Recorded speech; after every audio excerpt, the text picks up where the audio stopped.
Ay, sinasabi ko sa inyo, ginigigil niyo ako ha. For your information, ang breed ko po ay Shih Tzu. Ang hindi ko maintindihan sa mga to, parang ginawa niyo na ang palatandaan tong ilong namin. Inaano ba kayo ng ilong namin?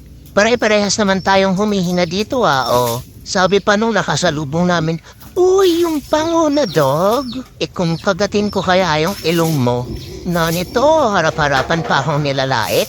Dinuduro-duro pa ako sasabihin, ang cute ng pango na dog. Hindi ba pwedeng cute na lang? Sinasamahan niyo pa ng pangoy. Gigigil ako sa inyo. Tingnan niyo tong gigil ko, hindi ba halata yan? Ipatuka ko kayo dito sa mga bibi ko na nanahimik yung ilong namin dito Dahil ginarit niyo, bigyan niyo ako ng chimken. Dali, para bati na tayo. Love you. Pepa. Oh. Pepa. Pepa, Pepa, Pepa. Pepa.